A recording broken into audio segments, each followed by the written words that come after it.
we had to pay $12,000 in taxes. Oh, wow. That we didn't prepare for. We didn't have the right tax people. We didn't have the right information. We didn't prepare. We were just excited to make money that we forgot about all the other stuff. Last year we made $150. This year we're doing like $320.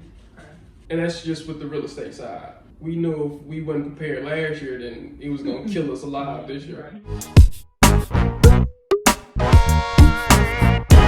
What is up? Welcome to Level Up Podcast. This is yours truly, the real Gianna Petty, and I'm so excited. I have some amazing, famous people here today.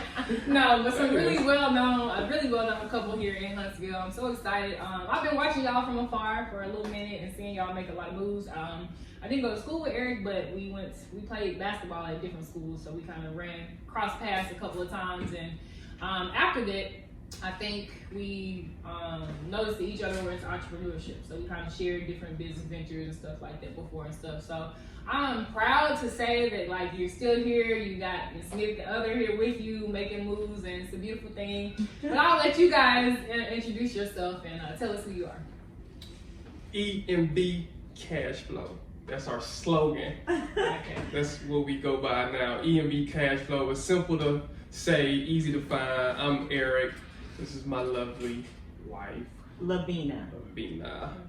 And just full-time entrepreneurs, excited to grow and share some information. Sweet. Awesome.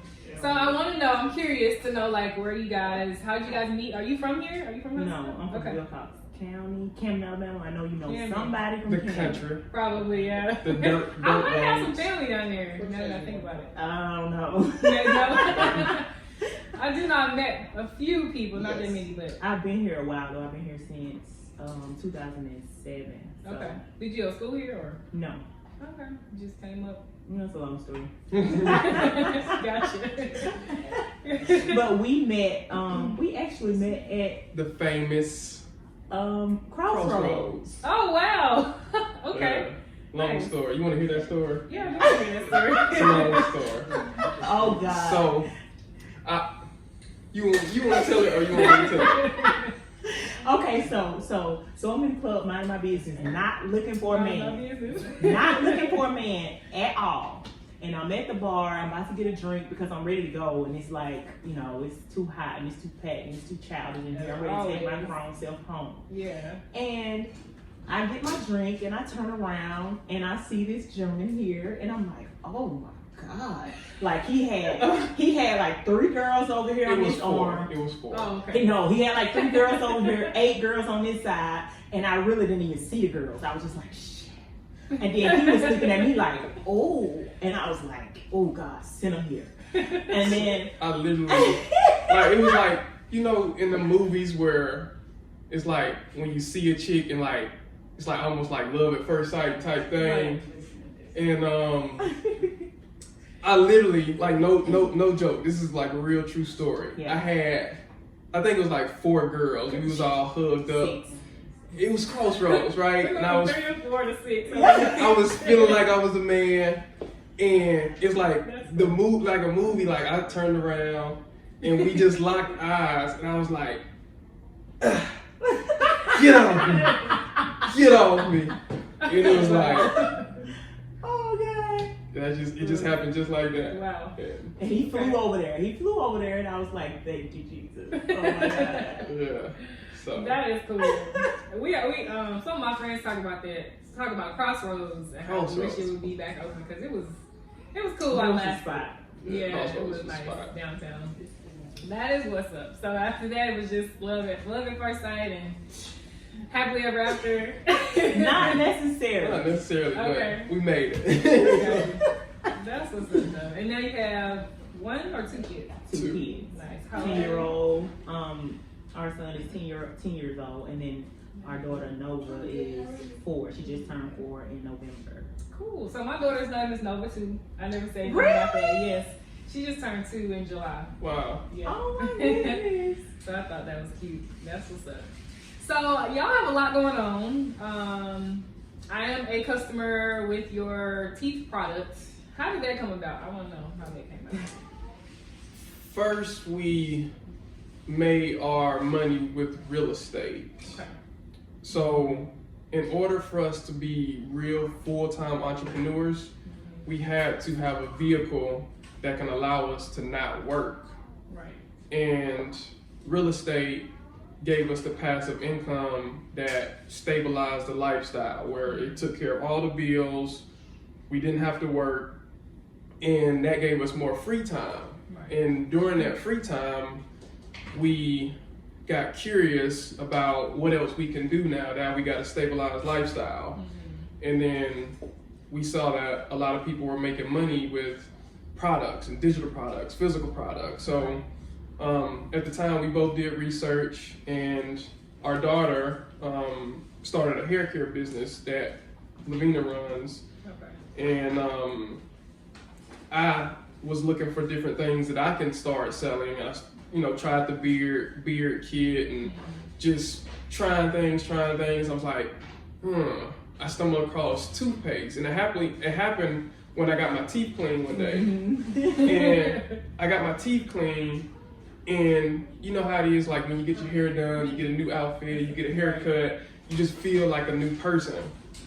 And I remember that feeling. I'm like, I feel good, my teeth clean, I'm smiling different, like I want to show them off. And I was like, man, what if I start selling this? And that's really been my whole entrepreneur journey, is if I use it and if I like it, I need to figure out how to get on the other side of this. Right. Not just be a consumer, but be like a producer of it. And it was a long shot. I'm like, nobody is really into this lane of selling toothpaste. Right. Like, toothpaste is something that people use every single day.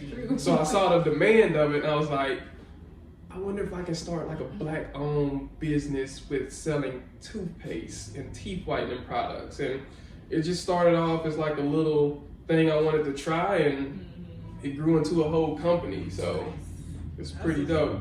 So that's how that happened. Nice. And so you mentioned the hair care line. I saw you guys. Nova's hair. Have you seen Nova's hair? Not lately, but I mean in general, I've seen it. It's long and thick and.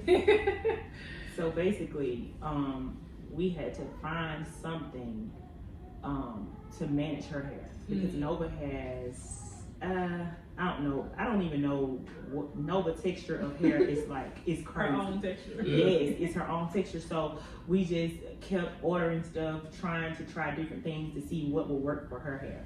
And then we had samples of that sent in. I knew we wanted to do something, a hairline, some type of hairline for Nova. And then we ordered samples of hair care products, and then that brand was just like, oh, this is it. Yeah, and she was the perfect person to market it. Yes, and then she went crazy. Yeah. When we watched, she was like, oh my God, this is my shampoo. Yeah. Oh my God, look at my hair. And I'm like, and she was crying to get it washed every day. She was like, oh, can I get my shampoo? We just washed her hair Tuesday, Nova, it's Wednesday. Please, let me. I'm like, okay, this is it. Wow. We're gonna market this just like this. Yeah, so if you want to know the name of the brands, if you want to go search and look for them, the toothpaste brand is colorcodeformula.com, and the hair care brand is lookmommymyhair.com. lookmommymyhair.com. And Eric actually came up with that. I'm sick of him. He always coming up with stuff. He don't even give me time to think. Like I say, oh, what about Nova something? Like, oh, that's basic. Look, my hair. Oh, Yeah. that's dope. Is that something that she said though, or you just came up with it? It was something, because it was something surrounding. Yeah, it was something that happened. I don't know. And Yeah. it just kind of clicked, and I was like, that sounds like the name of a brand. Yeah. Just ran with it. Look, mommy, my hair. I like it. Yeah. That's awesome. So, let's see. I want to take it somewhere within the city. You mentioned that you had a lot of stuff you want to say, so feel free to touch on some things. Yes. Look at him. Well, let me ask you this too. Like, what made you? Did you always feel like you were an entrepreneur? Because I grew up in a family business, and when I got into college, I was like, I'm telling y'all, I don't want to go to school, but I'll go just to try it out. I went for 2 semesters, and then I was like, nah. I started working here at 19. And after that, though, I was like, I don't like to be told what to do. I'd rather just start my own business, you know? So have you always been in that mode, or what took you into being an entrepreneur? No, I wasn't always an entrepreneur. I didn't always have an entrepreneur mindset. I think I was always curious. Gotcha. Okay. And curiosity led me to entrepreneurship. I was the person who tried everything. I didn't want to just go off people's theory. Like, college ain't for everybody. Well, let me go try college. I went to college, right? Great experience. The work in corporate America is not for everybody. Well, let me go try that. Let me see if I can make a solid career and make money that way. Right. So I just tried it all and just found that entrepreneurship was the best for me, with me being curious. And so I did everything from college to corporate to entrepreneurship. And I think entrepreneurship gives me the lifestyle that I want. Right. And that's what I was really chasing. It wasn't necessarily entrepreneurship, it was this lifestyle. And in order to get this lifestyle, it comes from entrepreneurship. Right. And so that's how that happened. Gotcha. What about you? She's different. She was never an entrepreneur. Okay. Never. I'm just Never. spoiled. She is more, and I'll let her tell it, but from my point of view, because this is all right, so let's get deep. Oh my God. Let's get deep out here, because I know there's a lot of couples, right, who may be in a situation where they want to do entrepreneurship and their wife or their husband is not supportive, and they're a different mindset, and they don't understand because it's stuff like, well, I want to do this, I want to buy this, I want to do this, but I gotta check in with my wife, and it's like pins and needles. Like, I don't know if my wife gonna let me quit this job and be an entrepreneur. So it's like it's a battle, and you don't want to bring troubles in the household and the marriage. So it's a thin line to deal with, right?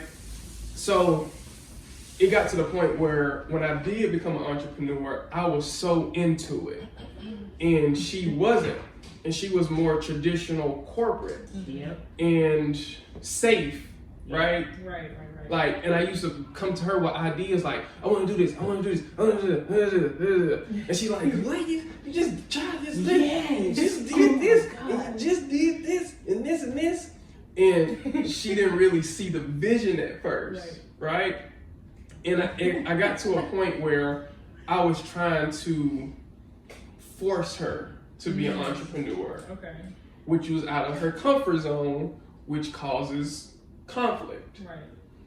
And I had to learn her, not just as like somebody I'm trying to recruit to be an entrepreneur, but my wife, right? Like, let's figure out how we can get a goal and reach this together. Right. And so we had to sit down, and I had to make it where she wanted it instead of me forcing it to her. Right, okay.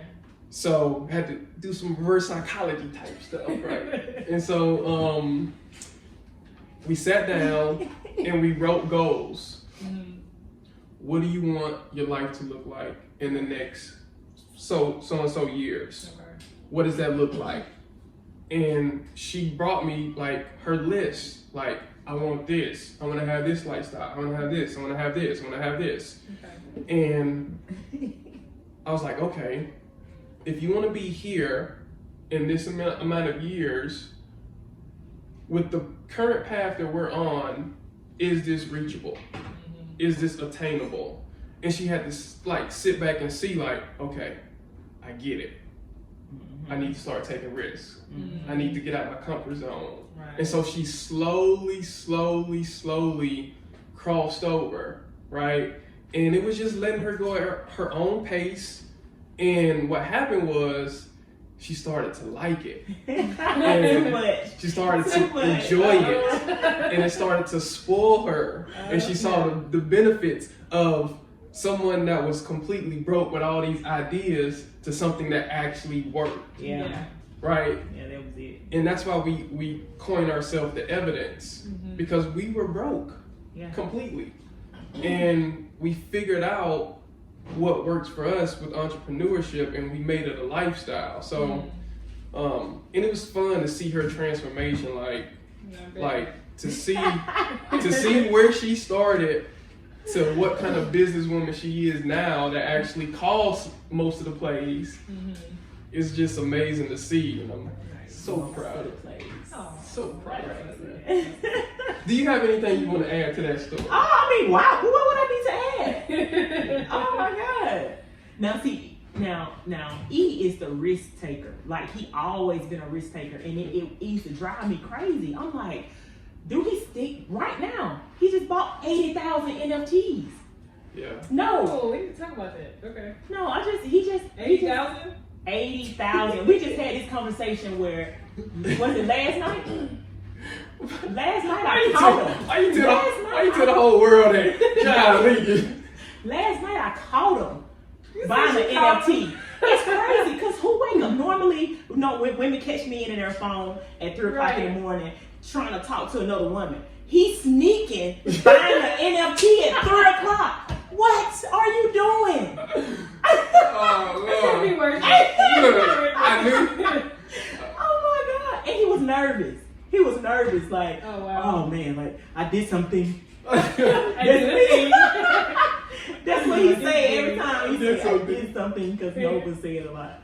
I'm like, oh God, what have you done? Another NFT. But he just not scared. Like, I used to be like, oh God, I'm so, but now I trust him, and I'll be like, I know that whatever you decide it's gonna work eventually. So I just be supportive. Now that you are in entrepreneurship, you love it, right? But what did you do, so you finished college too, I'm assuming? Oh no, I went to college for a few seconds. Like, I was just like doing it for my mom. I never went to college like, I went to college. I went to nursing school.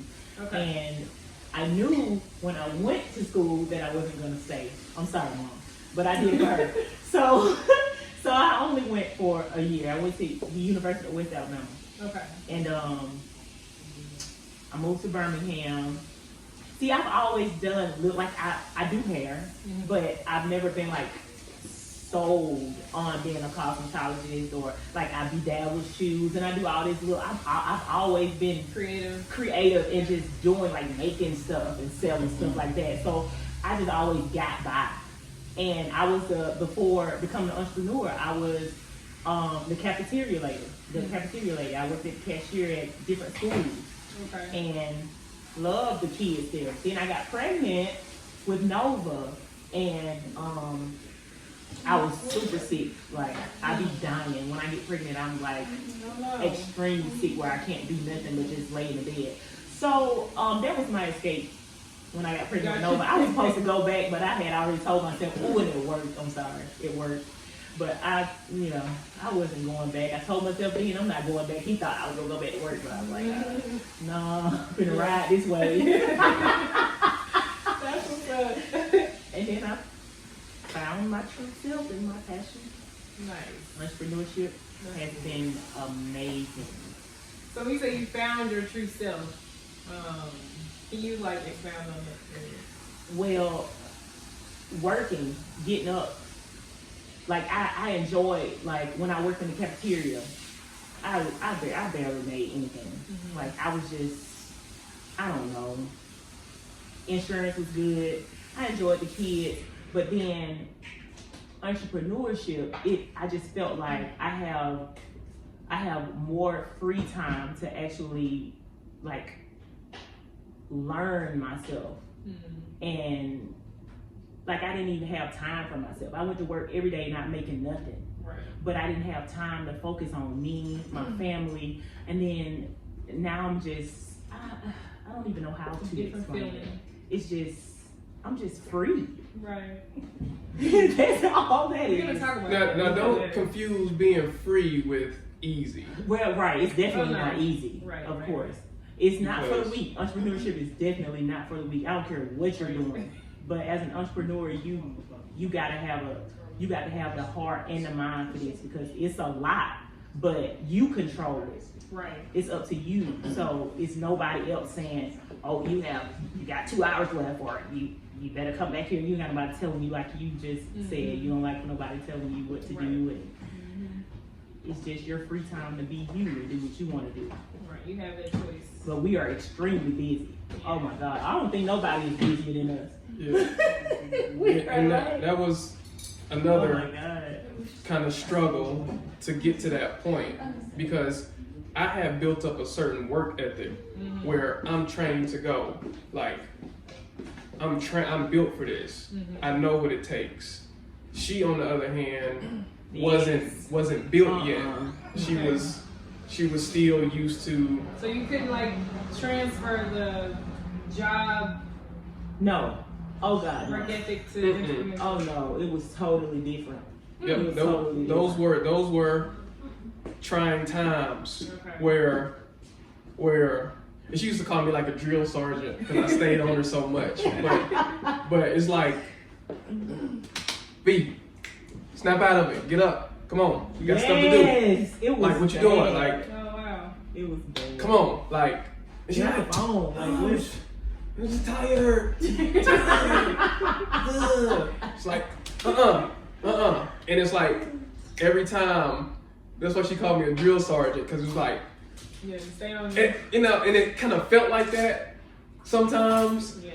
But I knew her potential. Yeah. I just wanted her to understand her potential. Okay. And it was back and forth, like, I'm not you. I'm not you. Yeah. I can't do it like you do it. You know? And it was a lot of that. But a couple times. yeah. And sometimes I had to dial it back because, again, she's a lady, and I don't want to push her, because when you push somebody too much, they resent it. They don't want to do it, right? So it was me finding that balance, like, how can I do this in a nicer way to make her feel like she's still in control of actually getting it done. And so once I kind of figured that out, and once she figured that out, it was like go time. Nice. The perfect puzzle piece just coming together. Yeah. Nice. Yeah. Awesome. So now we're a team for real. Like, so rarely are power couples like already power couples. Right. You gotta kind of be built into that mode, and it can't be one-sided. Like, a power couple is not the man making all the money and the wife just kind of there, right? It's like, if I fold, you need to be there to pick it up, right? And that's what I saw is like me being that drill sergeant, is I had to build up her not potential, your work ethic. I had to build up her work ethic to get to that point where she can really make it happen. Okay. I love it. That's what's up. So a power couple has to be built, is what I got out of it for the most part. I think that's really good advice, because people need to know that. So you guys, I've noticed, I don't know if you still do it, but you had the Airbnb Academy or whatnot. Let's talk about that a little bit. Yep. Is that how when you say you started out with real estate, is that where you started in Airbnb or? No. Okay. We started with Traditional. I'm a realtor. Okay. And we were just investing. Yeah, so we started out with traditional real estate, like wholesaling and stuff like that. And it kind of led us to Airbnb, and that's where we found our lane. Yeah. So traditional real estate was cool, and it brought in those big lump sums. And it's like 1 month you'll make $50,000, the next month you might not make nothing because it's dry and there's no deals out there. So it was up is down. When it's good, it's good. When it's bad, it's bad. So we knew that alone wasn't enough for us to stabilize that lifestyle. So Airbnb in the beginning kind of felt that void where it was consistent. It was money coming in every single day. And we got it to the point where it was enough cash flow coming in monthly that took care of all the bills. So that's when we found our lane with Airbnb. Okay. And now you train others Yes. to do so. Might need to get into that training. I mean, Can I be a student? it happened organically. We have like 40 something students right now.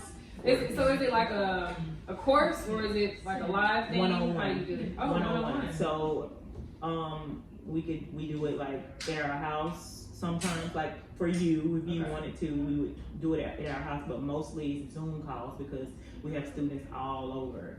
Okay, that's awesome. That's cool. One-on-one. So, what is one thing that you think you would have known before you got into entrepreneurship and business, or even over the last few years? What is something that you wish you would have known before you got to where you are today? Oh, that's a good question. What is something that you wish you would have known? Business credit. Business credit. That's a good one. Definitely Business credit. So I'm assuming you leveraging that now, right? Yeah, kinda. Yeah. Because we were at the point where we was just paying cash for everything. Yeah. Like, Yeah. well, that's when we start making money. In the beginning, we used credit to get to that point. Right. Was it personal or business? Personal. Gotcha. Personal credit. We didn't even know about business credit. Okay. So credit is what made me take the jump. Because when I quit my job, I didn't have enough savings to just jump and just quit. Right. But I built up credit where I had like maybe $40,000 in credit. I was like, I can quit this job. I got about $15,000 in savings, $40,000 in credit. If I just had the 15 alone, I would have been kind of scared. But I had the credit. I was like, all right, it'll give me a little time. So I used my personal credit to start entrepreneurship, built up some cash flow. And then when we had cash flow, we were just paying cash for everything. And then we learned about business credit. It was like, right, mind blowing. what is this?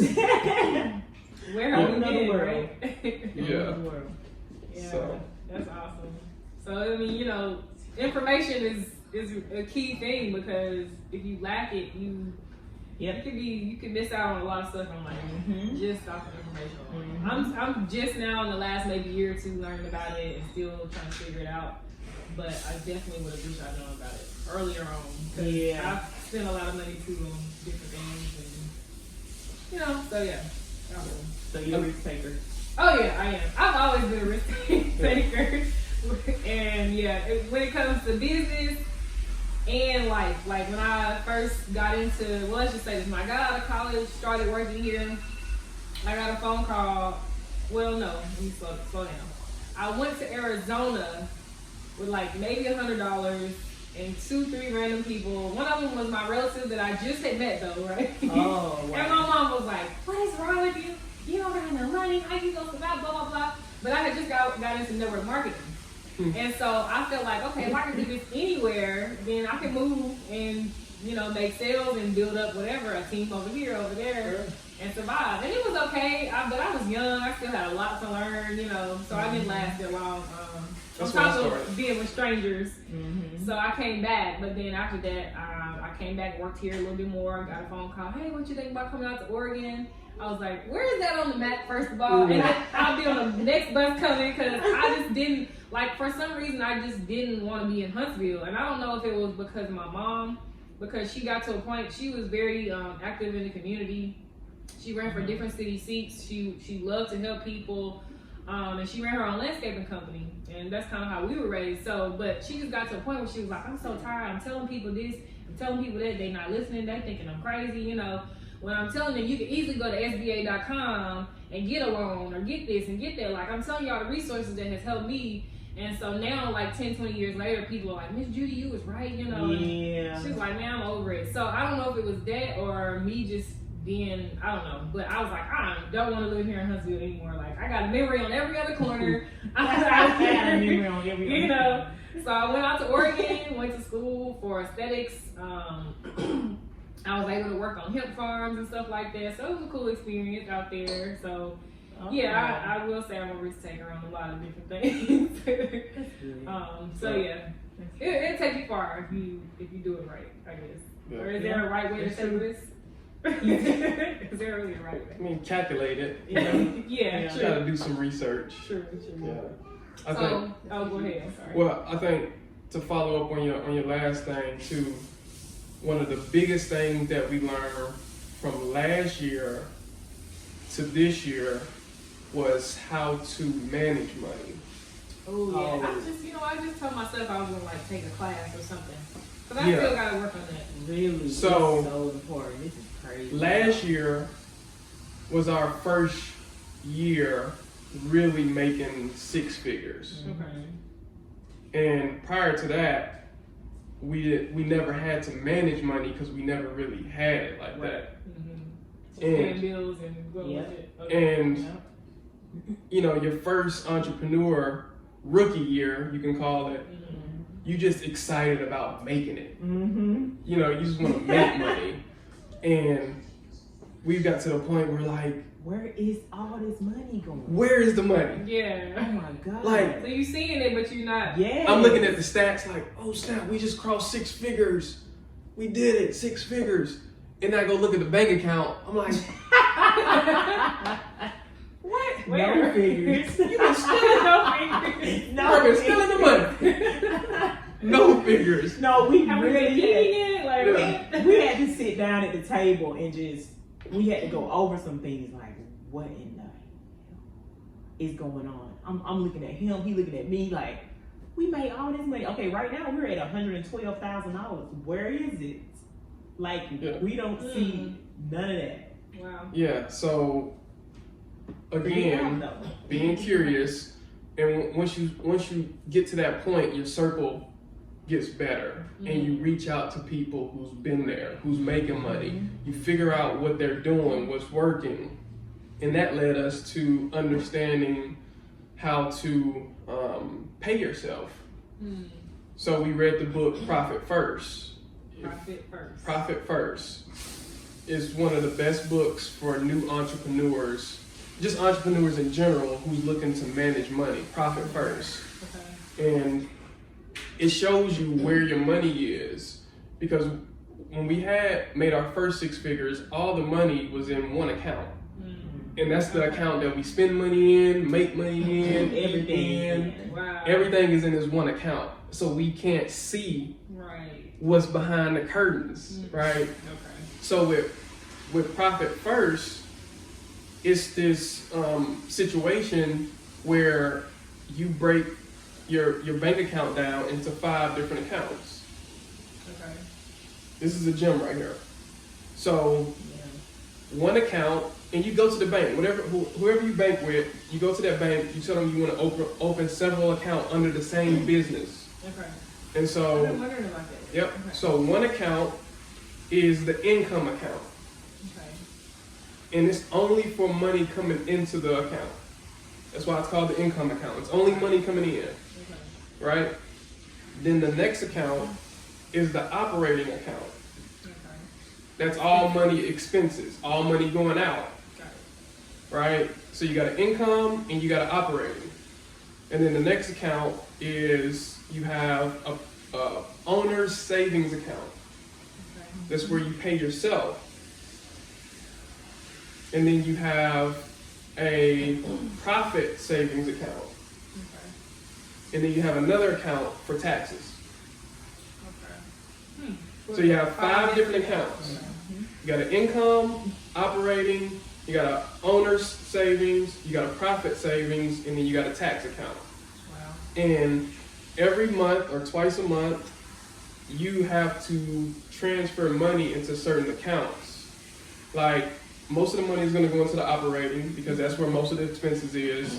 And you can choose to pay yourself, all right, out of this month's profit, I'm going to pay myself 10% into the profits, owner savings, 10% into the profit savings, 10% into taxes, and then the rest goes into the operating.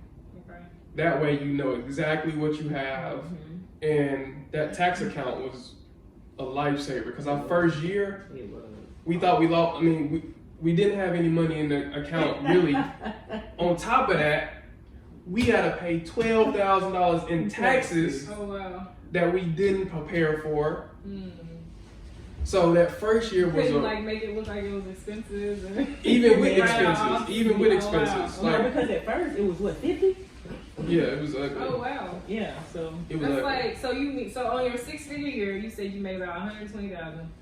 It was one. What we It was a lot. And you But- almost had to pay 140. half of it. 143. Yeah, we didn't have the right tax people. We didn't have the right information. We didn't prepare. We were just excited to make money that we forgot about all the other stuff. Gotcha. So this year was a big, all right, let's step back because we doubled. From last year, we made 150 or something like that. This year, we're doing like 320. Okay. And that's just with the real estate side. Gotcha. So we knew if we wasn't prepared last year, then it was gonna kill us alive this year. Right. So that really saved us just by knowing the right steps to take and how to prepare yourself for that type of income. So you mentioned reaching out to people, being around those who already, I guess, kind of have it figured out. Talk about how important that is to be around the environment and the people that already have what you have, right? Or that have the information that you might need to continue to succeed. It's crucial. It's always levels. Like, and once you start, yeah, go ahead. No, it's Chastity. Oh. Yeah. Take Chastity out. Do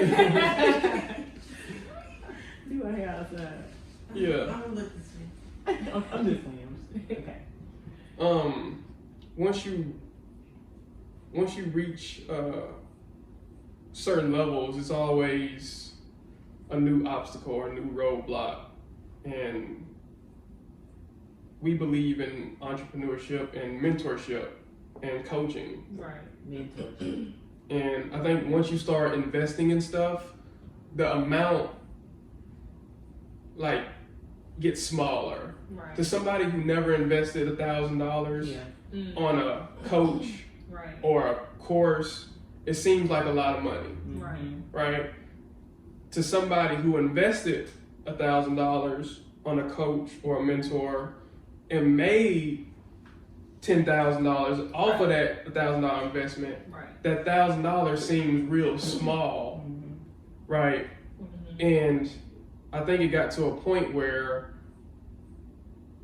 how much we paid for coaching? $6,000 one time for coaching, and we did it without even blinking, like Right. because we knew the return. Yeah. And so- Sometimes people look at me crazy because I'm like, yeah, I spent this amount of money on a coach, and they're like, what? Like, Right. even though it might, well, I ain't gonna say it wasn't worth it because it was absolutely worth it, right? But people be tripping out, and I'm like, yeah, you gotta invest in yourself, you know. And so even watching like David's podcast, I think one time he talked about how the biggest amount he spent was like $55,000 or something. But now I can see like he's probably well over triple, if not quadruple that amount of money because of, you know, what he got access to or whatnot. So it's very important to invest in yourself. Because no matter how much you think you know, like when we started Airbnb, blindfolded. Just, we thought we had it all together. Really? We lost 3 properties. I mean, back to back. Now we had that coaching, Right. and that mentorship. We would have been. So did you own the properties or you? No, we rented them. We had 2 apartments, and we lost one at HOA. But we just, Gotcha. we was just trying to do it under the radar. Gotcha. Got caught immediately. Oh wow. I mean, it was going so good. We were so excited because we were booked up. And then, hello, hey, we see that you guys are Airbnb and we don't allow that. Oh my God. You're going to either break this lease or get thrown out. So, Yeah. Yeah. Crazy. So, what is one question you think that I didn't ask that you ask yourselves, like, at this point and where you are? Or anything that you would like to share? What you want to share, baby? I know you got something to share. Yeah. Oh, you got something. Come on, find it. It's on you. I'm chilling. All right, so I have another question. If you want to think about it for a second, what is one thing that you think you need to level up? Whether it be spiritually, family-wise, business-wise, in any part of your life, what's one thing you need to level up to go to that next level? Organization. Gotta be organized.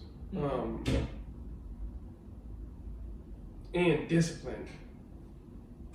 Organize, Discipline. organize, and discipline. What you got? A girlfriend. Say Look at her. what? I just really want to see his reaction. It's the wrong podcast. I just really want to see his It's for another podcast. That man got nervous. It's for a whole other podcast. Say what? Okay. Yeah, it's like a part 2, huh? That's funny. No, but I mean, discipline hit hard for me, so definitely. Awesome. Discipline. Discipline, and you said organization. Those are very key. I like that. Yeah, and small step goals, like organization. I bought this big whiteboard, and I would write like a checklist of everything I had to do for that week. And that's the organization part. Like, I'm organized with what I have to do, my goals, what I have to accomplish this week. Now the discipline comes in with actually following through and doing it. Right. And it just feels good to see stuff get checked off. Like, okay, this good, this good, this good, this good. And if I happen to not check off something that day, it simply rolls over to the next day. And by the end of the week, everything needs to be checked off.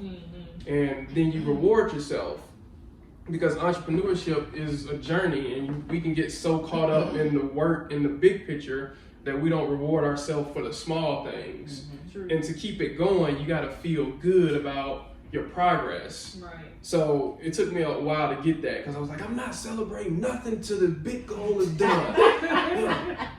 I don't got no birthday. I ain't doing nothing. Right? And it's like, you stop living. Right? And I get being goal oriented, but the small wins mean so much. You gotta be in harmony. You gotta, not be so stressed out, because when you're stressed out and I ain't there yet, it's negative energy. Even though you got a positive thought, it's still negative energy.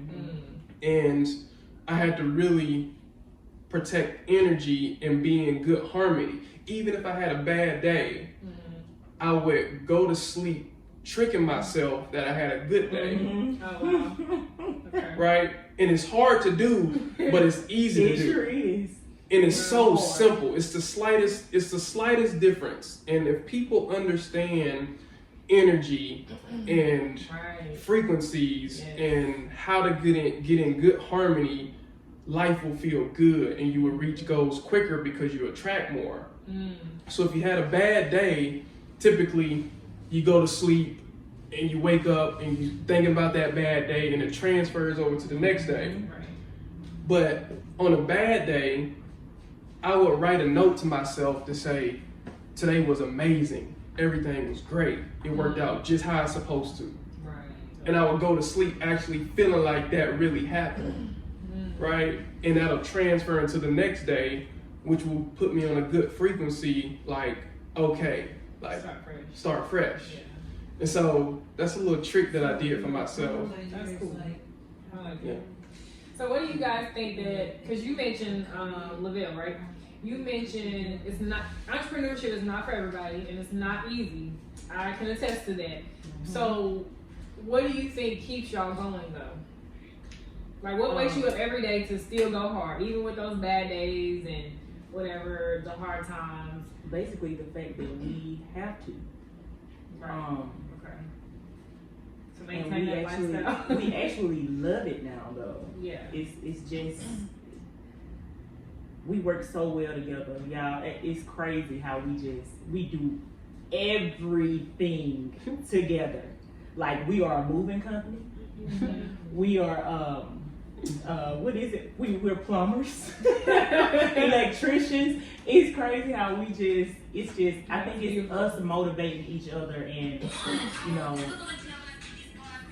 I don't know, it's just something's in my eye. Okay.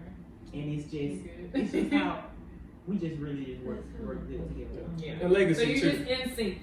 at this point. Yeah. What keeps us going is legacy. Like, we want to pass this on to our kids. It's bigger than y'all, basically. It's bigger than us. Yeah. I like that. And inspiring, you know. We live to inspire. To show people that, you know, it's real. Good. Awesome. So I know for me, like, legacy is one of the biggest things. For about 13 years, I made my email address leavalegacy21@gmail.com, right? Because, you know, it is. I don't, not to say my mom didn't leave anything and she's still living, but what she created, even within her small business, I want to do, you know, that times 20 plus more to leave behind for my family, kids, whatever, right? And then on top of that, I have to say that maybe even once a month, people call me and they're like, you just don't know how you inspired me, or, you know, you said something to sit with me. And so it's like other people keep you going too. You know, it's like, okay, even if it's one person watching me, I can't stop at this point because, you know, other people live to see that, and, you know, they get motivated and inspired off of it. So, and I'm pretty sure you don't want to leave your 40 plus 100,000 students behind. Like, I'm speaking that you get more students and stuff. Cool. Well, sweet. I think this is good. Yeah. If you can, we'll come back and do a part 2 or something, because I know y'all full of more gems and jewels and stories. Because I'll get in the car and be like, oh my God, we didn't say this. Right. Talking about this. Awesome. Cool. Well, I'm grateful and thankful. I appreciate y'all so much. My goal is really to, I won't say necessarily put Huntsville on the map. I know it will in the process, but like highlight people who are doing amazing things in the city. A lot of people still maybe have probably not even ever heard of you all, you know. Exactly. And so I want us to highlight like what's going on and allow other people to participate and join in, because one thing I think we lack in the community is working together or just supporting, you know what I'm saying? Sure. So now more people will know about you, you know, and we can continue to help people and change lives. And again, thank you all for tuning in to the Level Up podcast. I always want to continue to leave a quote that goes like this. I call it the J-Bo quote. And I interviewed the gentleman who came up with it. His name is Peter Proctor. Y'all remember Mr. Proctor? Yeah. Cool. So I interviewed him a couple days ago, and he has a quote that goes like this: life is good, people are kind, love with your heart, think with your mind. Live your dreams, write it down, have faith, and believe it's true. I'm just gonna leave with that. And any closing words? Oh wait, how can we find y'all on social media? We gotta make sure people know. My Facebook is Lavena Basset. My IG is Lavena is my realtor _ and those are the only 2 social media sites I had. Snapchat is unavailable. No Snapchat. No Snapchat. Oh, she got one. No, I know. It's just everybody can't have it, right? No, everybody can have it. She got one. She's just a different person of it.